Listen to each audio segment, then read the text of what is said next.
Hello students, मैं दिलीप शुक्ला। आप पढ़ रहे क्लास 12 की अकाउंटेंसी। 2 चैप्टर्स हमारे कंप्लीट हो गए हैं। First chapter accounting for not for profit organisation और second chapter accounting for partnership of fundamentals, जो कि डिस्क्रिप्शन में लिंक दिया है। अगर आपने नहीं देखा तो वहाँ से जाके देख सकते हैं। और आज हम स्टार्ट करेंगे अपना थर्ड चैप्टर। तो थर्ड चैप्टर हमारा क्या है? Goodwill, nature and valuation. अब देखिए गुडविल होता क्या है, ठीक है। तो गुडविल को हम सिंपली बोल सकते हैं कि मार्केट में जो हमारी रेपुटेशन होती है वही हमारी गुडविल होती है, ठीक है। जो हमने नेम और फेम बनाया है वही हमारा क्या है? गुडविल है, रेपुटेशन इन द मार्केट, ठीक। और गुडविल को हम एक्सप्लेन कैसे करेंगे?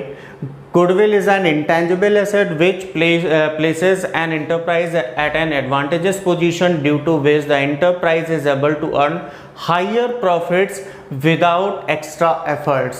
अब देखिए गुडविल एक ऐसा इंटेंजिबल एसेट्स होता है जो हमारे एंटरप्राइज या हमारे बिजनेस को उस एडवांटेजेस पोजीशन पे पहुंचाता है जहां पे बिना कोई एक्स्ट्रा एफर्ट्स यूज किए हायर प्रॉफिट अर्न करता है, ठीक है। अब यहाँ पे यूज हुआ हायर प्रॉफिट। प्रॉफिट तो सारे फर्म अर्न करते हैं, चाहे जो छोटा बड़ा बिजनेस जैसा भी होगा वो प्रॉफिट अर्न करेगा। लेकिन हायर प्रॉफिट जो अर्न करे, तो हायर प्रॉफिट अर्न करने की अगर पोजीशन में हमारा बिजनेस है तो वो क्या होता है? गुडविल, जिसकी वजह से हमारा बिजनेस हायर प्रॉफिट अर्न करता है, ठीक है।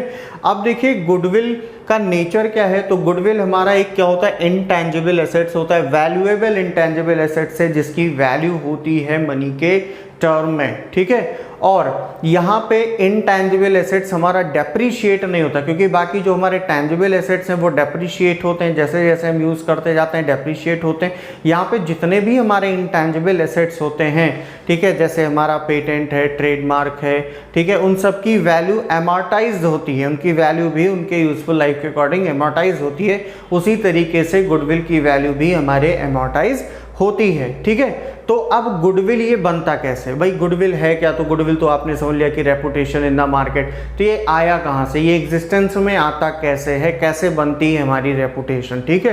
तो इसके लिए बहुत सारे फैक्टर्स होते हैं, जैसे हमारा इफिशिएंट मैनेजमेंट है, हमारा फेवरेबल लोकेशन, अच्छी जगह पे अगर हमने बिजनेस कर रखा है तो कस्टमर आएंगे, उसकी वजह से हमारा अच्छा प्रॉफिट होगा, ठीक है, हम हायर प्रॉफिट अर्न कर सकते हैं। या फिर जो है हमारा लॉन्गर इस्टेब्लिशमेंट हो। लॉन्गर इस्टेब्लिशमेंट का मतलब कि अगर हमारा बिजनेस काफ़ी पुराना है तो उसकी वजह से मार्केट में हमारी कुछ रेपुटेशन होती है, ठीक है, हमें पेटेंट्स का एडवांटेज मिलता है। अगर हम अच्छी क्वालिटी प्रोवाइड करते हैं तो उसका फ़ायदा हमें मिलता है, ठीक है।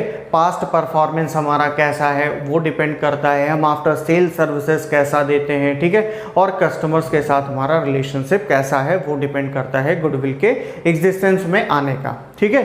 अब जैसे अगर हम बात करें कि मार्केट में तो बिजनेस बहुत सारे हैं, अब ये हायर प्रॉफिट क्या है? भाई एक पॉइंट होता है जहाँ पे नॉर्मल प्रॉफिट बोला जाता है, ठीक, कि जैसे अगर सिमिलर टाइप का कोई बिजनेस होता है तो अगर वहाँ पे प्रॉफिट का जो रेट माना गया वो ये माना गया कि 1 लाख रुपए का अगर इन्वेस्टमेंट करेंगे तो उस पर 10% का प्रॉफिट होगा, तो ये क्या होता है? Normal profit. तो ये सबके लिए कॉमन है। अब अगर कोई फर्म इससे ज़्यादा प्रॉफिट अर्न करता है तो वो एक्स्ट्रा प्रॉफिट क्या है? जैसे हम यहाँ पे एक एग्जाम्पल के थ्रू ले लें कि मान लीजिए बिजनेस ए, बी और सी है, सबका कैपिटल एम्प्लॉयड हमने माना कि 1 लाख रुपए है और नॉर्मल रेट ऑफ रिटर्न कितना है? 10% है। तो सब प्रॉफिट कितना होना चाहिए? 10,000। तो इसको हम बोलेंगे नॉर्मल प्रॉफिट। ये क्या हो जाएगा? नॉर्मल प्रॉफिट हो जाएगा। लेकिन मान लो यहाँ पे जो फर्म ए है इसका प्रॉफिट होता है 12,000, तो ये 2,000 रुपीज़ जो एक्स्ट्रा प्रॉफिट अर्न कर रहा है ये किस वजह से कर रहा है? क्योंकि ये बिजनेस या तो हो सकता है पुराना हो, इसका पास्ट परफॉर्मेंस अच्छा हो, ठीक है, इसकी क्वालिटी अच्छी रही हो, इसके सेल आफ्टर सेल सर्विसेज अच्छे रहे हो।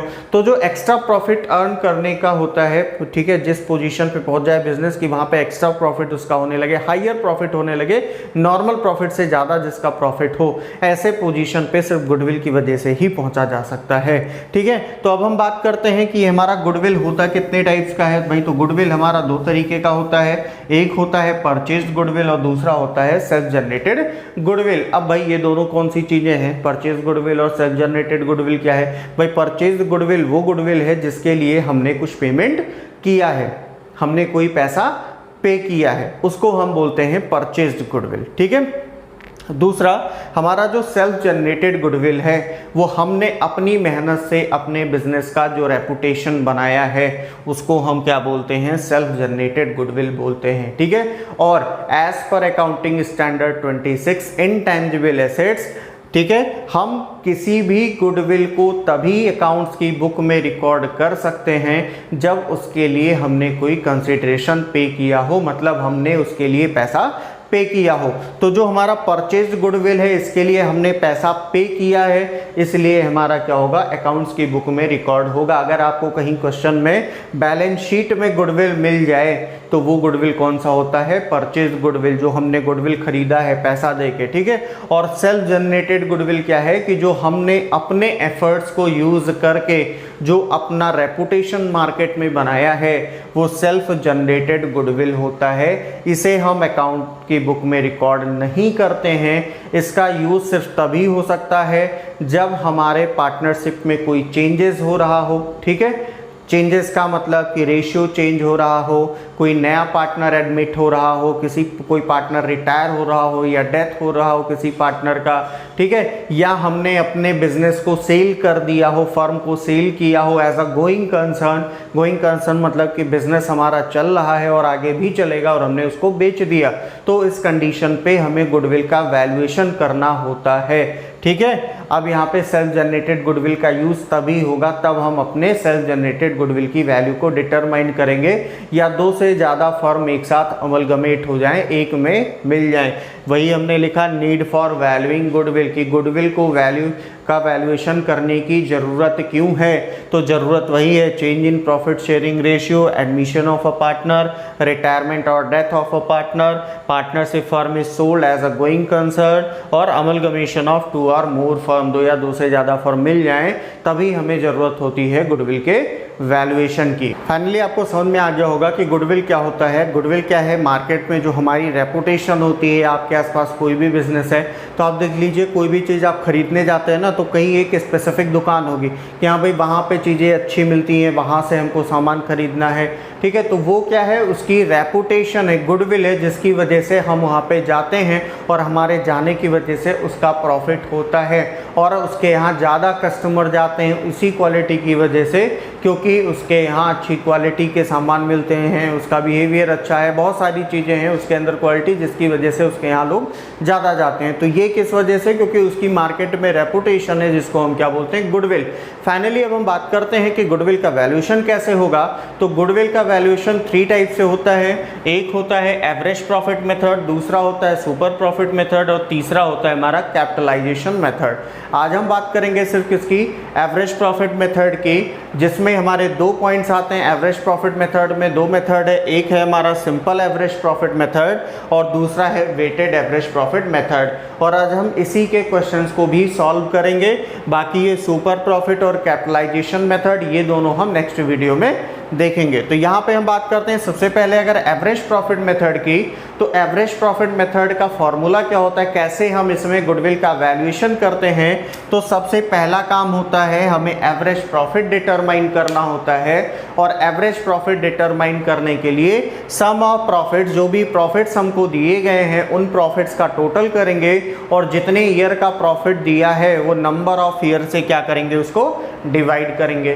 फाइनली गुडविल का फॉर्मूला यूज करेंगे और गुडविल इज इक्वल टू क्या होता है, average profit into number of years purchase. क्या होता है formula, goodwill is equal to average profit into number of years purchase. और नंबर ऑफ ईयर्स परचेज क्या होता है, ठीक है, number of years for which the firm is likely to earn the same amount of profit, same amount of profit जो earn करता है after change of ownership, ownership के चेंज होने के बाद, because of the efforts put in the past. ये होता है हमारा नंबर ऑफ ईयर्स परचेज। अब नेक्स्ट अगर हम बात करें कि वेटेड एवरेज प्रॉफिट मेथड क्या है, तो उसमें हर साल के जो प्रॉफिट दिए गए हैं उनको कुछ वेट असाइन किए जाते हैं और उस वेट से उनका मल्टीप्लाई होता है और जब मल्टीप्लाई कर देते हैं हम वेट के साथ प्रॉफिट का, जो नॉर्मल प्रॉफिट हमें दिया गया है, तो उसे हम बोलते हैं वेटेड प्रॉफिट। और वेटेड प्रॉफिट का जब हम टोटल करते हैं तो उसे बोला जाता है सम ऑफ वेटेड प्रॉफिट। ठीक है, तो फॉर्मूला क्या हो जाएगा, weighted average profit is equal to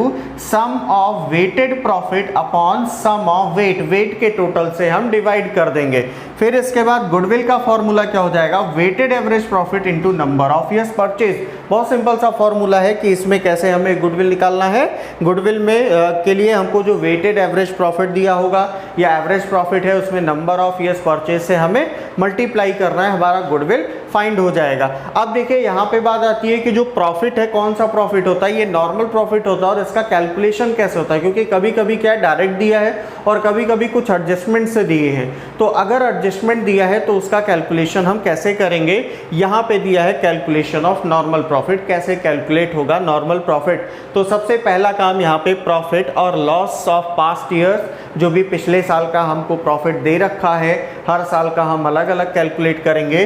तो प्रॉफिट या लॉस, प्रॉफिट है तो पॉजिटिव लिख दिया है, अगर लॉस होगा तो आप उसको ब्रैकेट में दिखा सकते हो नेगेटिव शो करने के लिए। इसमें ऐड क्या होगा, ऐड इसमें वो होना है जो हमारे एबनॉर्मल लॉसेज होंगे या जो हमारे नॉन ऑपरेटिंग एक्सपेंसेस होंगे उनको हम ऐड करेंगे।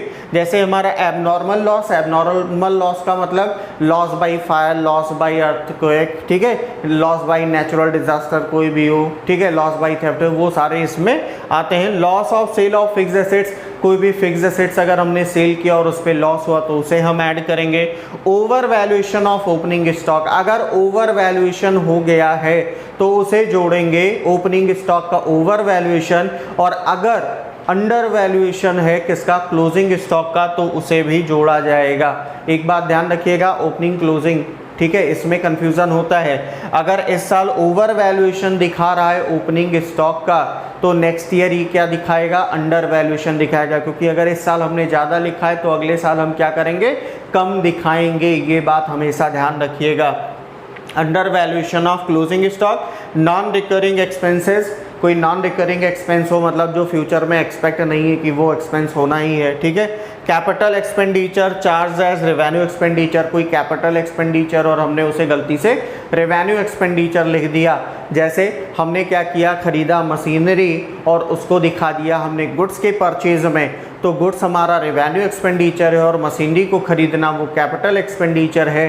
तो हम वहाँ पे क्या करेंगे, जितने की मशीनरी खरीदने के बाद हमने परचेज में लिखा था उतना पैसा हम जोड़ देंगे।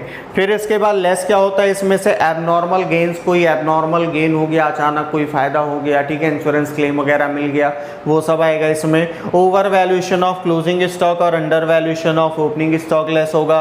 नॉन रिकरिंग इनकम, यानी जो फ्यूचर में एक्सपेक्ट नहीं है कि इनकम्स होने वाले हैं, उसको निकाल दो, ठीक है। Income from non trade investment, जो नॉन ट्रेड इन्वेस्टमेंट होगा उसे भी निकाल दो, जो बिजनेस रिलेटेड नहीं, नॉन ट्रेड है।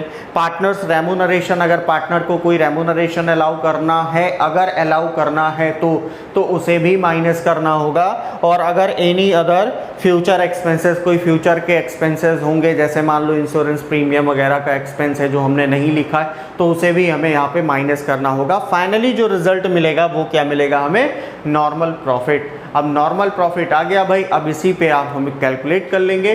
क्या कैलकुलेट करेंगे, सबसे पहले एवरेज प्रॉफिट या वेटेड एवरेज प्रॉफिट और फिर उसकी हेल्प से हम निकाल लेंगे गुडविल। और गुडविल निकालने का फॉर्मूला क्या होता है, goodwill is equal to average profit into number of year of purchase, या फिर अगर वेटेड एवरेज प्रॉफिट मेथड है तो गुडविल इज इक्वल टू क्या हो जाएगा, weighted average profit into number of years purchase हो जाएगा। तो चलिए सॉल्व करते हैं हम कुछ क्वेश्चंस। तो देखते हैं अपना पहला question simple average profit method पे क्या दिया है यहाँ पे, calculate value of goodwill on the basis of 3 years purchase of average profit of the preceding 5 years। 5 years के एवरेज प्रॉफिट पे हमें यहाँ पे गुडविल का कैलकुलेशन करना है, गुडविल फाइंड करना है on the basis of 3 years purchase पे, ठीक है। तो सबसे पहले देखें यहाँ पे हमको ईयर्स दिए हैं 17, 18, 16, 17, 15, 16, 14, 15, 13, 14। प्रॉफिट्स और लॉसेस दिए हैं, यहाँ पे प्रॉफिट है 8 लाख, 15 लाख, 18 लाख, 4 लाख रुपीज़ का लॉस और 13 लाख रुपीज़ का प्रॉफिट। तो अब हम इस पर कैलकुलेट करते हैं। सबसे पहले हमें गुडविल के लिए क्या कैलकुलेट करना होता है, एवरेज प्रॉफिट। तो एवरेज प्रॉफिट का फॉर्मूला क्या होता है, average profit is equal to sum of profits upon number of years.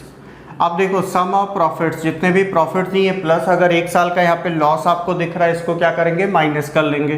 तो ये हो जाएगा 8 लाख प्लस 15 लाख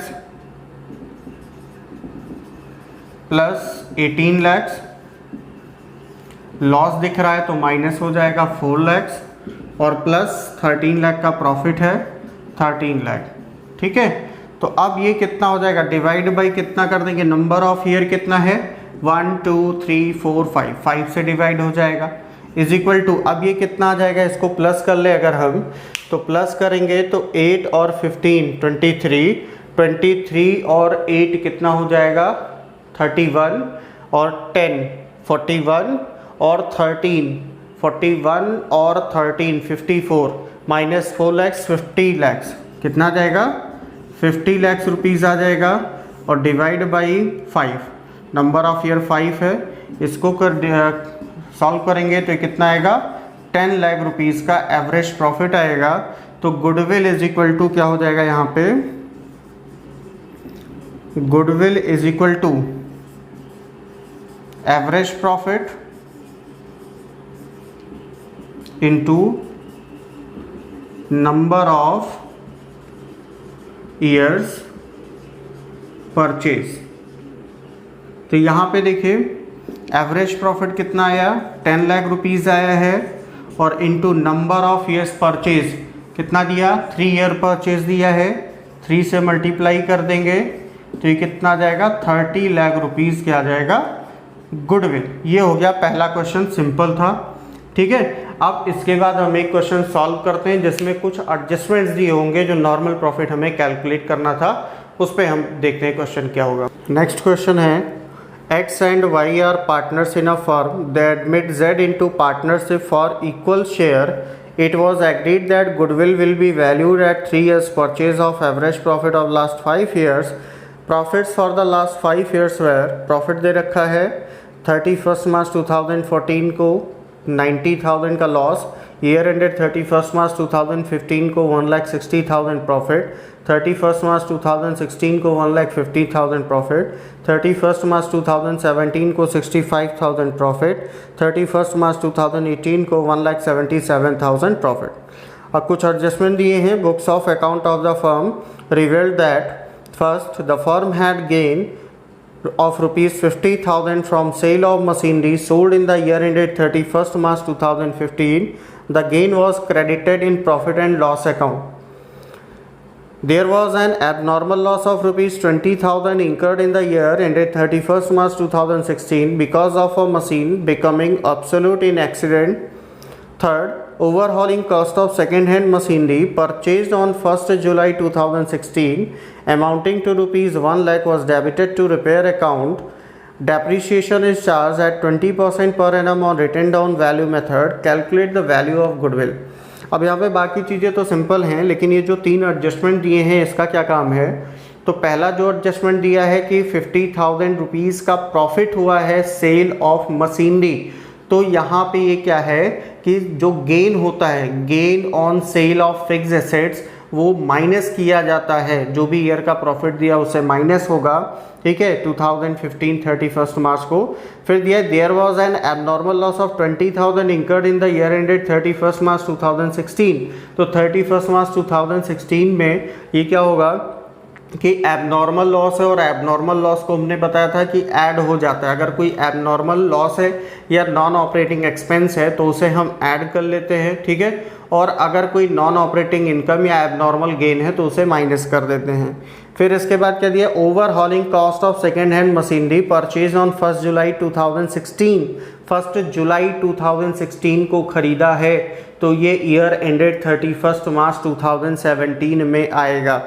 ठीक है, amounting to rupees 1 lakh was debited to repair account. भाई खरीदा मशीनरी और लिख दिया हमने उसको कहाँ पे, रिपेयर में। ठीक है, मशीनरी खरीदा, ओवरहॉलिंग कॉस्ट उस मशीनरी की कॉस्ट में ही जुड़ेगा, लेकिन गलती से हमने क्या किया, रिपेयर में लिख दिया। तो जब नॉर्मल प्रॉफिट कैलकुलेट करने के लिए बताया था तो उसमें एक पॉइंट ये भी था कि अगर कोई कैपिटल एक्सपेंडिचर है और रेवेन्यू एक्सपेंडिचर में लिखा तो उसे हम ऐड करेंगे, तो ऐड हो जाएगा ये, ठीक है। और फिर इसके बाद क्या दिया है, इस पे 20% डेप्रीशिएशन लगना, और डेप्रीशिएशन तो हमारा भाई लॉस होता ही है, उसको तो हमें माइनस करना ही पड़ेगा, ठीक है। तो अब यहाँ पे हम सॉल्व करते हैं। सबसे पहले हम कैलकुलेट करेंगे नॉर्मल प्रॉफिट, तो यहाँ पे लिख ले हम कैलकुलेशन ऑफ नॉर्मल प्रॉफिट, और इसके लिए हम एक टेबल बना ले तो ज़्यादा बेटर होगा। टेबल कुछ इस तरीके से बनाएं, ठीक है, और इसमें हम ईयर एंडेड लिख लें, ठीक है। यहाँ पे 31 मार्च 2014 ईयर एंडेड है, 31 मार्च 2015, 31 मार्च 2016, 31 मार्च 2017 और 31 मार्च 2018, 31 मार्च 2018। अब देखो सबसे पहले तो यहाँ पे हमको प्रॉफिट दे रखा है, ठीक है, तो हम क्या लिखें, प्रॉफिट और लॉस लिख लें। यहाँ पे क्या है, प्रॉफिट और लॉस। तो यहाँ पे लॉस के लिए हमने आपको बताया था ब्रैकेट यूज करिएगा, निगेटिव शो करता है ब्रैकेट अकाउंट में, ठीक है। दूसरे साल 1,60,000 का प्रॉफिट है, तीसरे साल 1,50,000 का प्रॉफिट है, चौथे साल 65,000 का प्रॉफिट है, और पांचवें साल 1,77,000 का प्रॉफिट है। अब हमें एक एक पॉइंट को देखते जाना है, जिस ईयर में आएगा उस ईयर में हम लिखेंगे। तो पहला जो पॉइंट हमारा दिया था वो पे सबसे पहले हम क्या करेंगे, लेस करेंगे। पहला पॉइंट जो दिया है हमारा, the firm had gain of ₹50,000 from sale of machinery sold in the year ended 31 March 2015। इसमें लेस हो जाएगा gain on sale of machinery, कितना दिया है 50,000, बाकी सब में डैश कर देंगे। यहाँ पे लेस हो रहा है तो ब्रैकेट यूज कर लीजिए, ज़्यादा बेटर है, और इसको माइनस करके लिख लीजिए। तो यहाँ पे -90,000 यानी लॉस, यहाँ पे 1,10,000, यहाँ पे 1,50,000, यहाँ पे 65,000 और यहाँ पे 1,77,000। फिर इसके बाद देखिए दूसरा पॉइंट क्या दिया था, there was an abnormal loss of ₹20,000 incurred in the year ended 31 March 2016। इस ईयर में तो एबनॉर्मल लॉस क्या होता है, ऐड हो जाता है। ऐड करेंगे यहाँ पे एबनॉर्मल लॉस जिस ईयर में दिया है उस ईयर में हम इसको ऐड करेंगे। 31 मार्च 2016 ईयर एंडेड है, तो यहाँ पे ऐड करेंगे, बाकी सब में डैश कर देंगे क्योंकि वहाँ पे कोई अमाउंट है नहीं। तो हो गया -90,000, 1,10,000, 1,70,000, 65,000 और 1,77,000। फिर इसके बाद लास्ट पॉइंट क्या दिया है, overhauling cost of second hand machinery purchased on 1 July 2016 amounted to ₹1 lakh was debited to repair account 1 July 16। अब ईयर एंडेड देखें तो 31 मार्च 2017 आएगा, और हमने आपको बताया था कोई भी अगर capital expenditure revenue as a revenue expenditure record हुआ है तो उसे ऐड करेंगे। तो यहाँ पे ऐड हो जाएगा, ठीक है, overhauling cost of second hand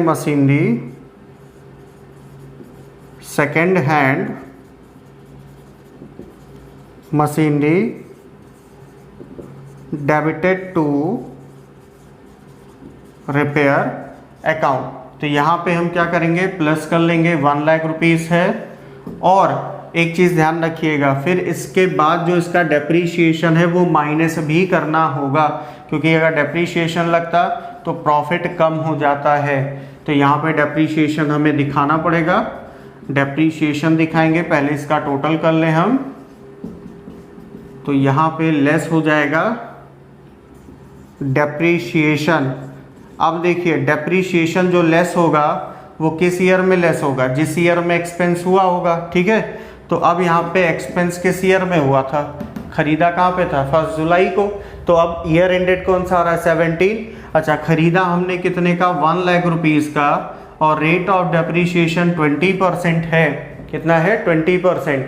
तो अब कितने मंथ का लगेगा, जुलाई में खरीदा तो 9 मंथ का होगा, तो इंटू 9/12, 9/12। तो ये कितना हो जाएगा, 3 3 ज़ा 9, 3 4 ज़ा 12, 4 5 ज़ा 20। तो ये कितना हो जाएगा, 15,000 हो जाएगा। तो यहाँ पे 15,000 क्या हो जाएगा, माइनस।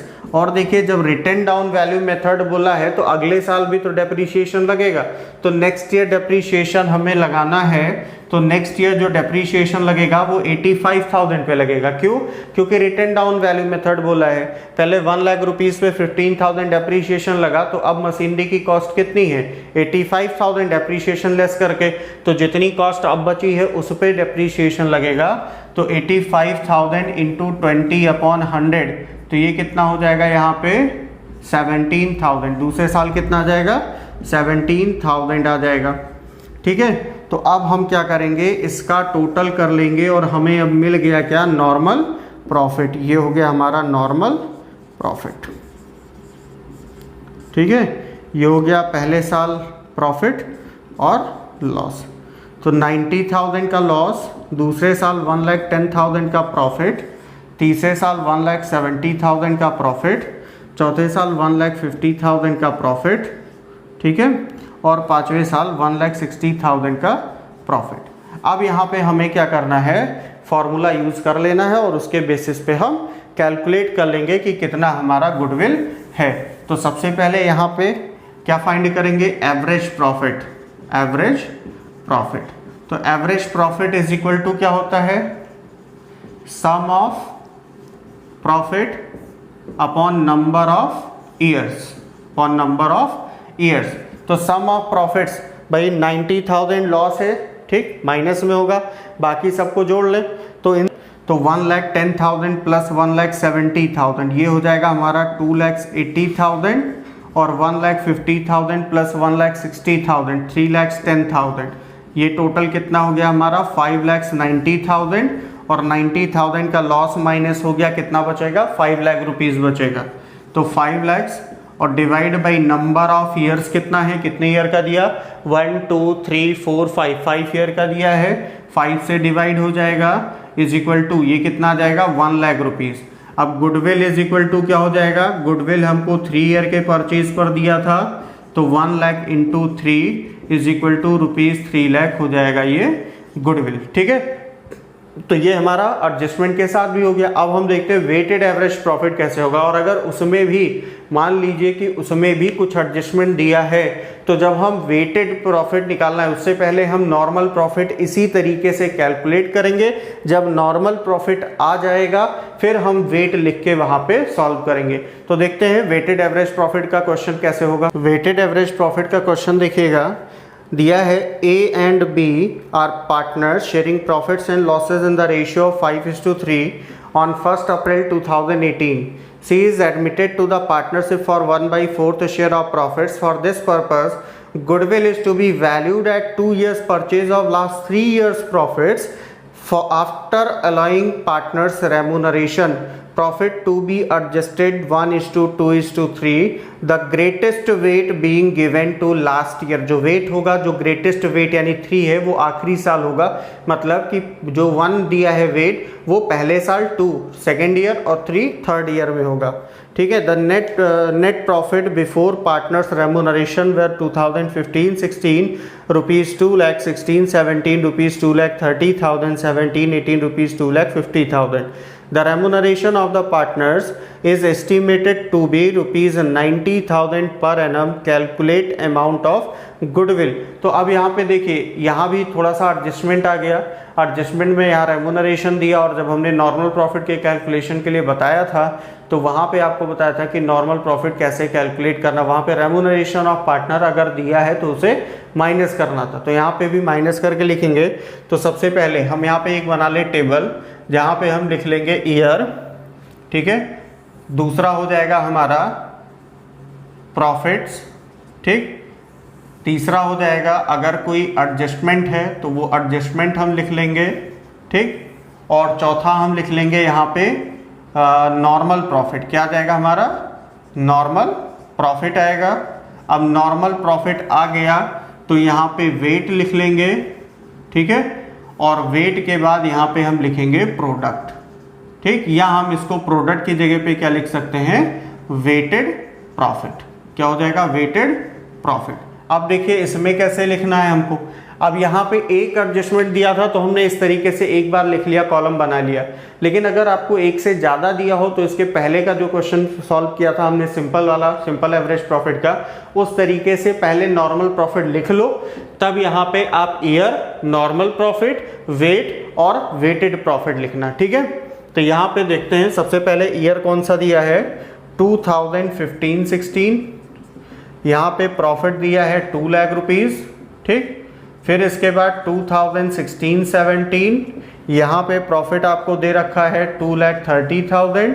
फिर 2017-18 यहाँ पे प्रॉफिट दे रखा है 2,50,000। अब एडजस्टमेंट में क्या है? रेम्यूनरेशन है 90,000 रुपीज़। तो 90,000 क्या करेंगे हम? माइनस करना है, ठीक है। तो ये क्या हो जाएगा? माइनस कर देना है, यहाँ से माइनस होगा 90,000, ठीक है। ब्रैकेट में कर दें कि माइनस करना है, हमको पता चल जाए कि इससे माइनस करना है। वैसे ज़रूरी नहीं, आपने जब एडजस्टमेंट लिख दिया तो ब्रैकेट की कोई ज़रूरत नहीं है। यहाँ पे नॉर्मल प्रॉफिट यहाँ पे हो जाएगा 1,10,000, यहाँ पे हो जाएगा 1,90,000 माइनस होगा तो 40,000, 1,40,000 और यहाँ पे हो जाएगा 1,60,000। अब यहाँ पे वेट आपको दे रखा है 1, 2, 3 और वेटेड प्रॉफिट अब निकल आएगा। मल्टीप्लाई कर लेंगे किसका? नॉर्मल प्रॉफिट और वेट का। तो ये 1,10,000, ये हो जाएगा 2,80,000, 1,40,000 का 2 में मल्टीप्लाई होगा और 1,60,000 का 3 में मल्टीप्लाई होगा 4,80,000। अब क्या करना है हमको? वेट और वेटेड प्रॉफिट का टोटल कर लेना है, ठीक है। तो वेट का टोटल करेंगे 6 आएगा और इसका टोटल करेंगे तो ये कितना आ जाएगा? 8 और 8 16, 16 और 1 17 और 1 1 2 2 4 4 8, 8,70,000। अब यहाँ पे हम निकाल लेंगे weighted average profit. Weighted average profit, weighted average profit is equal to क्या हो जाएगा? Total of weight total of weighted profit upon total of weight. इसको सॉल्व कर लीजिए। 6 1 जा 6, 6 4 जा 24 और 6 5 जा 30, 1,45,000 रुपीज़ आ गया ये हमारा वेटेड एवरेज प्रॉफिट। अब नेक्स्ट हमें क्या करना है? गुडविल निकालना है और गुडविल का फॉर्मूला क्या हो जाएगा? Goodwill is equal to weighted average profit, weighted average profit into number of years purchase, ठीक है। तो अब देखते हैं क्या हो जाएगा। वेटेड एवरेज प्रॉफिट आया 1,45,000 इनटू, अब नंबर ऑफ ईयर्स परचेज कितना हो जाएगा? नंबर ऑफ ईयर्स परचेज यहाँ पे दिया है 2 ईयर, तो 2 से मल्टीप्लाई कर देंगे, ये कितना हो जाएगा? 2,90,000 रुपीज़ हो जाएगा। तो ये हमारा आंसर आ गया इसका वेटेड एवरेज प्रॉफिट का। अब अगर हम एडजस्टमेंट ज़्यादा होगा तो सबसे पहले आप नॉर्मल प्रॉफिट कैलकुलेट करना, फिर उसके बाद आपको क्या करना है? ईयर लिख लो, नॉर्मल प्रॉफिट लिखो, फिर एडजस्टमेंट आपको और ये दोनों लिखने की जरूरत नहीं, ये सिर्फ एक एडजस्टमेंट है तो ज़्यादा बेटर है। फिर वेट लिखो, फिर वेटेड प्रॉफिट निकालो, वेटेड प्रॉफिट का टोटल, वेट का टोटल, और यही फॉर्मूला आपको यूज़ कर देना है, ठीक है। तो ये हमारा यहाँ पे ख़त्म हुआ। अब नेक्स्ट वीडियो में हम सुपर प्रॉफिट और कैपिटलाइजेशन मेथड इन दोनों के बारे में डिस्कस करेंगे। Thank you.